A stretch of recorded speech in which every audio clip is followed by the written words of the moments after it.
Welcome back, friends. Today we are going to study about the journal bearings. Okay. Still, we are studying the design of the IC engine components like cylinder, piston, and connecting rod. Now onwards, we are going to design the bearings. Okay. The in general, we have the journal bearings in which the bearing is a machine element. Machine bearing is a machine element which support another moving machine element. Right? As an example, if you have a two shafts and you want to connect the two shafts, then the way to connect the two shafts is a coupling, right? With the help of coupling, you can connect the two shafts. But with the help of the bearings, also you can connect the shaft with the help of with the another shaft, means with the another moving machine elements. Means bearing is a machine element which support another moving machine element. Now, suppose you have a one moving shaft, right? A coupling is used to connect two moving shaft, right? But if you have only one shaft and you have to support that shaft, right? So what happens? Yeah, if you use the coupling or another machine element or another rigid machine element, then what happens? The rotational motion of the shaft would not be taken. So the rotational motion of the shaft should be stopped by with the help of rigid machine element. But if you are using a bearing, then the rotational motion of the shaft to be continued. So the bearing is generally used to support any kind of moving machine element, right? Bearing is a machine element which support another moving machine elements known as a journal. Right. Means bearing permits the relative motion between the contact surface of the member while carrying the load. Right. Means when the shaft or when the machine element, movable machine elements or moving machine elements is carried by the bearing, it permits the relative motion between the bearing and journal or bearing and the another moving member. Right. If the rubbing surface are in direct contact, there will be a rapid wear. Okay, means the bearing is directly contact with the moving element, then the surface means the contact surface is will be rapid wear, right? So to reduce this wear, to reduce the frictional resistance and wear in the same cases, to carry away the heat generate, a layer of fluid may be provided, which is known as a lubricant. There are different kind of lubricants are used for the journal and bearing. For the journal and bearing, like mineral oils refined from the petroleum, vegetable oil, silicone oil, grease, right? This is the different kind of lubricant which are used to separate the journal and bearings. Now, depending upon the direction of load to be supported, the bearings under these groups are radial bearings and thrust bearings. Right. The load acts perpendicular to the direction of the motion of the moving element. Right. Means suppose in the first figure a load is act or load is acts perpendicular to the moving element. This is the moving element and this is the bearing, right? So the load which is acts on the bearing is perpendicular to the moving element. Then the bearing is known as the radial bearing. And when the load is act along the axis of rotation, right? Means suppose the moving element is this, right? And shaft is interact or shaft is intersect in the moving element with the help of bearing, then the load which is act, the load which is act is the direction of the motion of shaft. Direction of motion of shaft means the direction of the load which is acts on the bearing is rotational, right? Also, the direction of motion of the shaft is also rotational. This the load which is acts along the axis of rotation is known as the thrust bearing. Depending upon the nature of contact, the bearing classified as sliding contact bearing and rolling contact bearing. This is a simple thing. When the bearing is contact with another moving element, and the motion between, or you can say it's a relative motion between the two elements, is a sliding, right? Means the sliding takes place along the surface of contact between the moving element and the fixed element, right? So the bearing is known as the sliding contact bearing. And when the sliding contact bearing, when the contact, right, when the two elements, or when the relative motion between two elements is a rolling, or you can say it's a rotational, then the bearing is known as the rolling contact bearing. Right? In the rolling contact bearing, the steel balls or rollers are interposed between the moving and fixed elements. Right? So rolling bearing can be, you can be called as the ball bearings. Right? The ball offers the rolling friction at 2 points for each ball or roller. Types of sliding bearing, right? Sliding contact bearing has mainly three types. First is a journal bearing, or you can say it's a sleeve bearing, when in the sliding action is along the circumference of the circle or an arc of a circle carrying radial loads, as known as a journal bearing. Right? As an example, suppose a bearing which contain a journal inside the bearing, means a bearing which has contain a journal, right? Then what happened? The journal which is moving along the surface of the bearing, means along the inside surface of the bearing, then the contact between journal and bearing is a sliding. Contact between journal and bearing is a sliding. So this kind of bearing is known as a journal or sleeve bearings, right? When the angle of contact the bearing with the journal is 360 degree, then the bearing is known as full journal bearing, right? Now when journal is contained inside the bearing, then what happens? The bearing, when the bearing is in the full speed, when the bearing is in the full speed, then journal is contact at 360 degree, right? All the surface, all the periphery of the journal is directly contact with the bearing. So you can say it's a 360 degree contact of the bearing, or you can say the angle of contact of the bearing with the journal is a 360 degree. So this kind of bearing is known as a full journal bearing. The type of bearing is commonly used in the industrial machinery to accommodate bearing loads in any rare direction. When the angle of contact of the bearing with the journal is 120 degree, then the bearing is said to be partial journal bearing. This type of bearing has less friction than full journal bearing, but it can be used only where the load is always in one direction. Right? This kind of bearing is used for only a one directional load applied. If the load is applied any kind of direction, or direction of the load is not fixed, then you can't use the partial journal bearing. You have to use the full sleeve or full journal bearing, right? The full and partial journal bearing may be called as a clearance bearing because the diameter of the journal is less than the of bearing. When a partial journal bearing has no clearance, the diameter of the journal and bearing are equal, then the bearing is called as a fitted bearing, right? The sliding contact bearing, according to the thickness of layer of lubricant between the bearings and the journal, there is a two types. One is the thick film bearing and second one is the thin film bearing.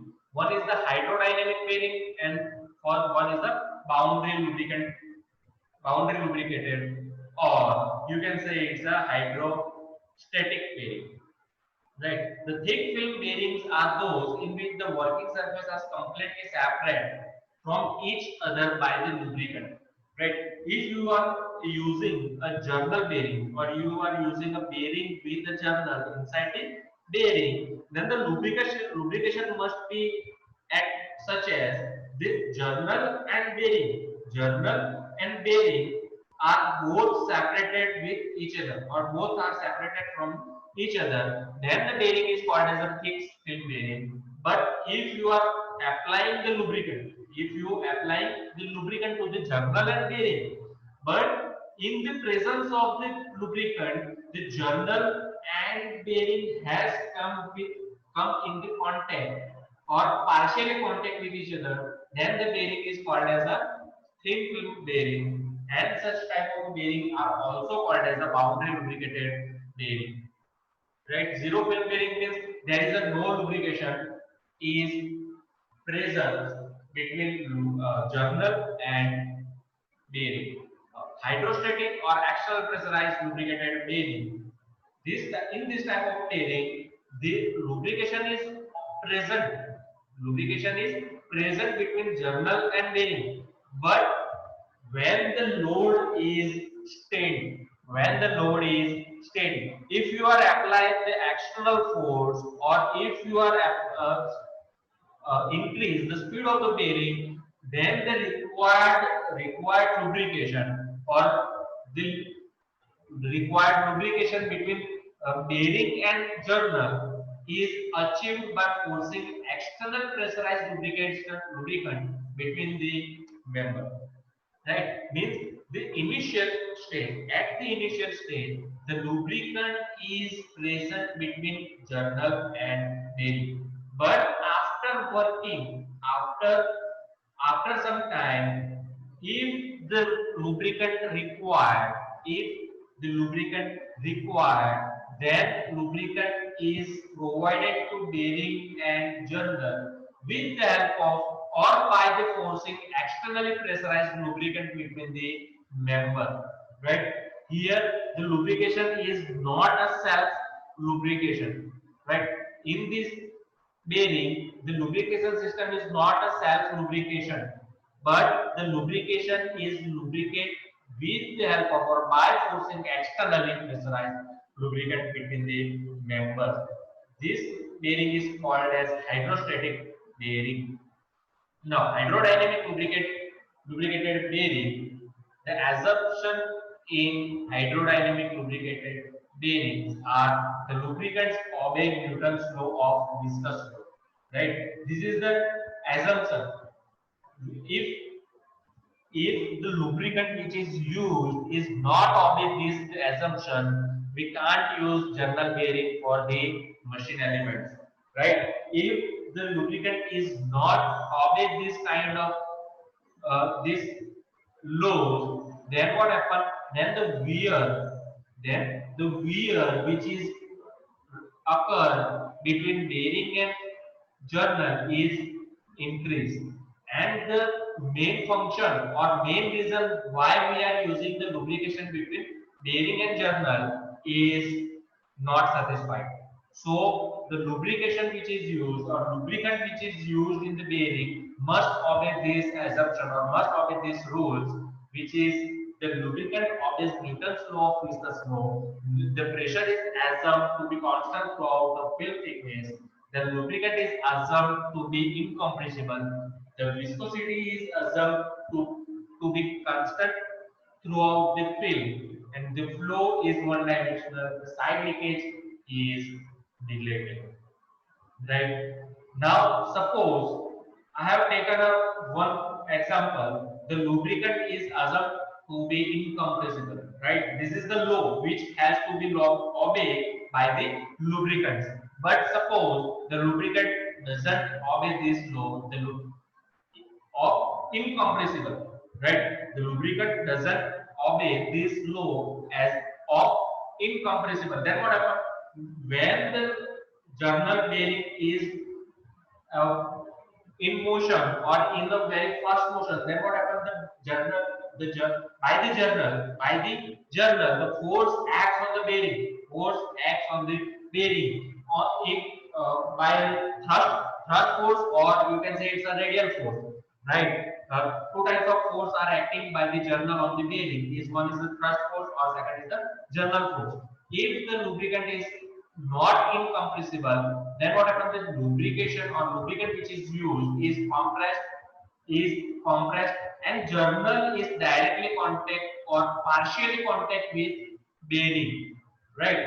If the journal is partially contact or come in the contact with the bearing, then the wears or wear is occur, or frictional losses is generated, and heat generated in the bearing, right? Due to the heat and due to the wear, the main function of using a lubrication is not satisfied, right? So the lubricants which is used in the bearing must obey these laws. Now, sliding contact bearing materials, right? Means the material which is used to construct a sliding contact bearing must have these properties. Must have these properties. First is the compressive strength, right?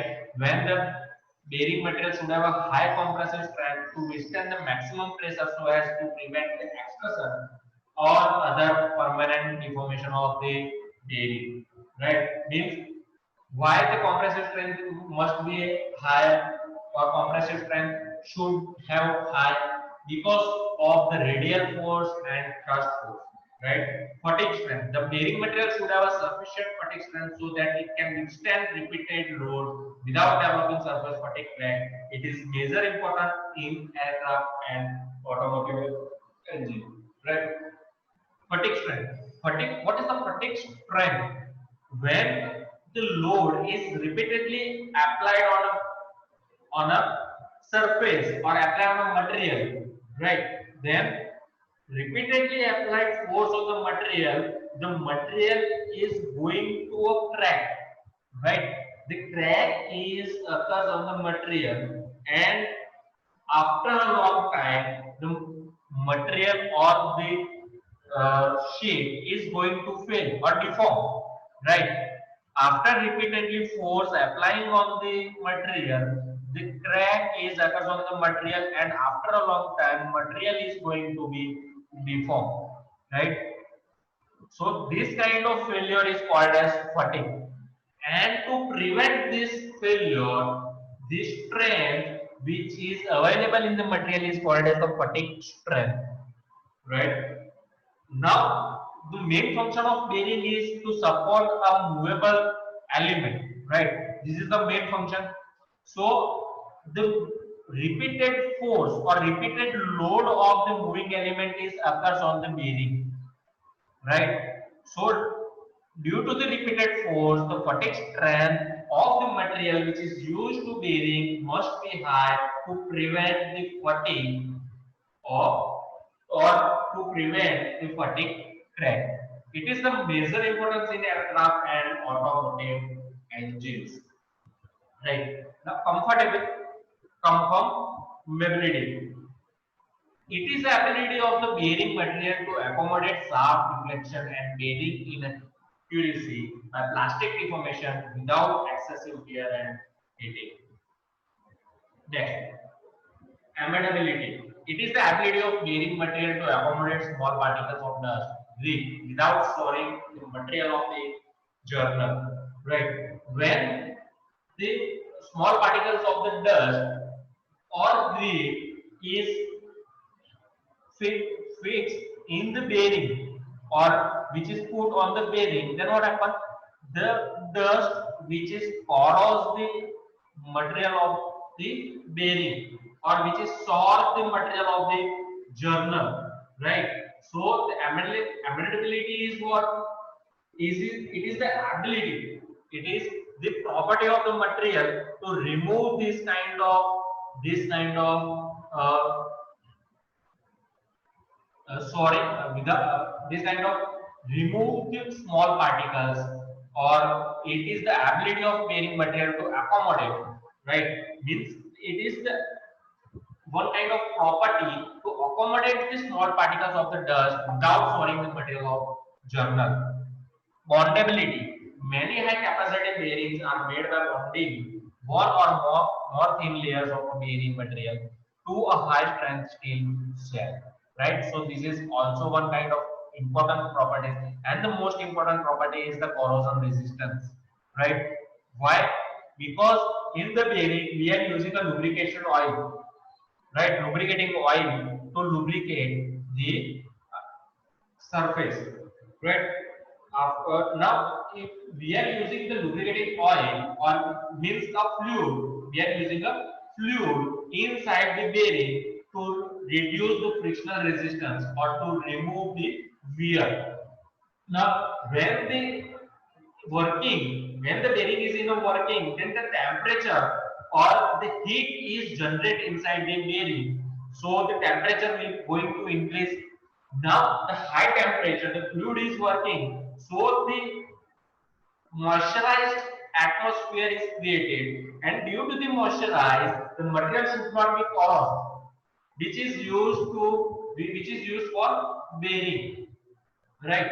So the corrosion resistance property must be high for the material which is used to construct a bearing. Thermal conductivity and thermal expansion should also main important property due to the high temperature and heat generated by the friction, right? So this is the important properties and the properties. This is the different kind of properties of different kind of material. Whereas an example of if you are using an aluminium, so the aluminium fatigue strength is not a it is excellent, but is a good. Compatibility is a poor. Amenability is a poor for aluminium. Anti-soaring is good, but the corrosion resistance is the excellent properties for the aluminium. The aluminium is a material which is used for resist the corrosion, right? So now the material which is used for sliding wheel contact bearing. What first is the bubbit metal. The tin based and lead based bubbit are widely used as a bearing material because they are satisfying most requirement of general applications. Also, the bronze, the gunmetal is used for high grade bearing subjected to high pressure and high speed.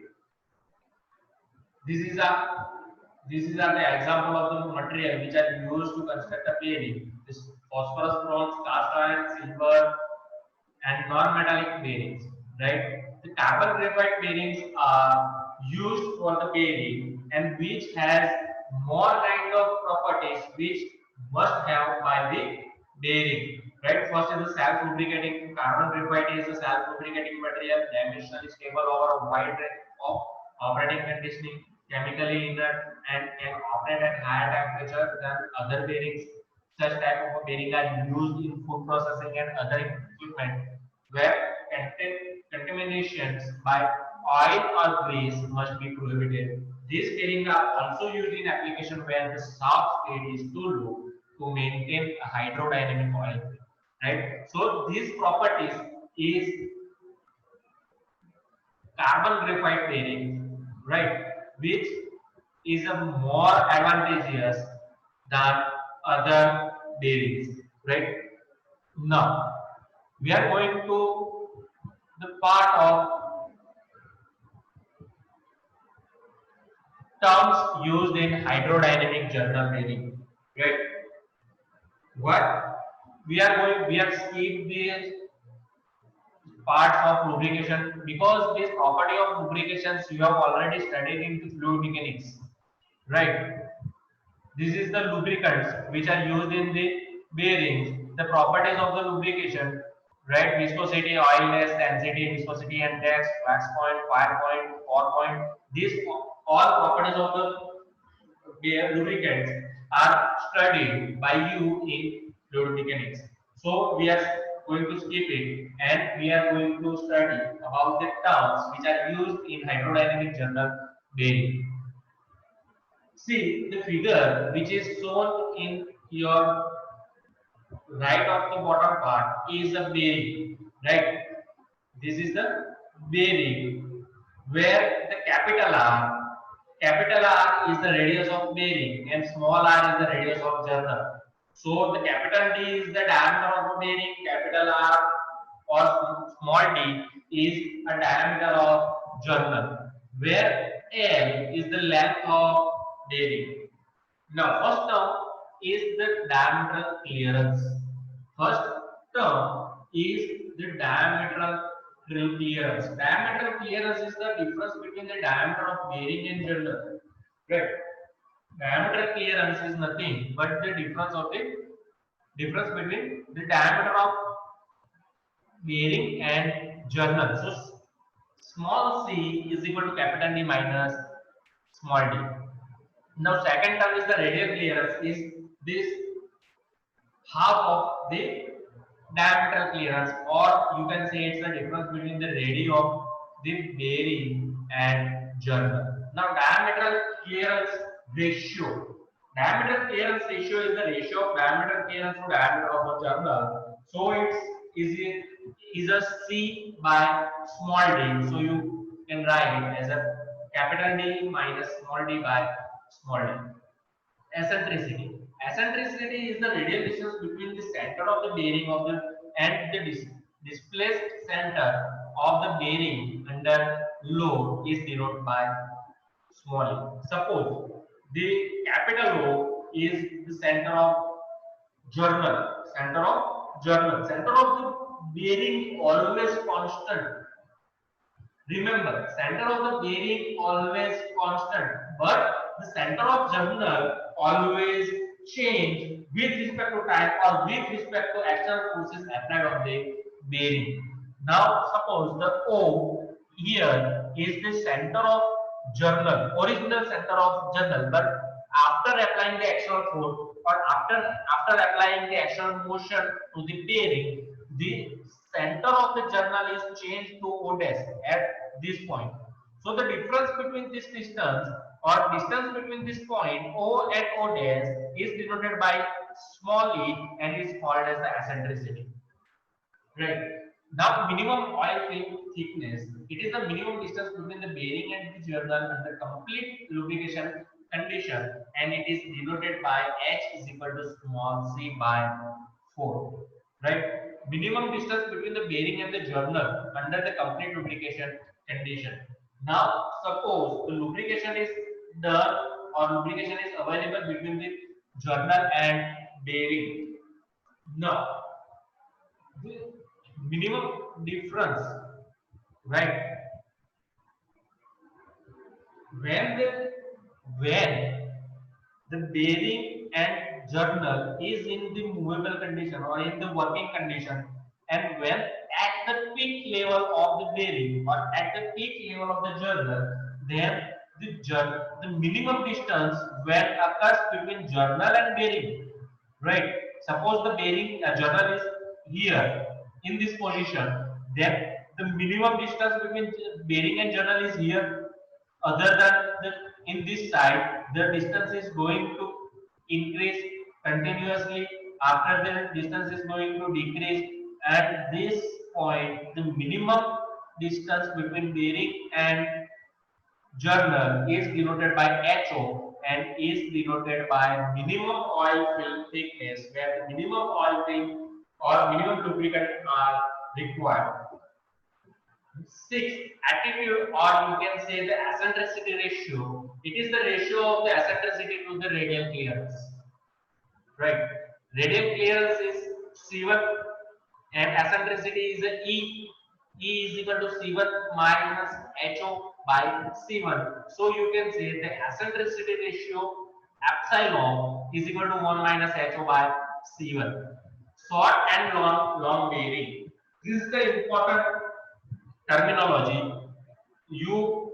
This terminology is used to design the bearing or to specify the bearing is long or short. If the ratio of the length of the diameter to journal means L by D is less than L,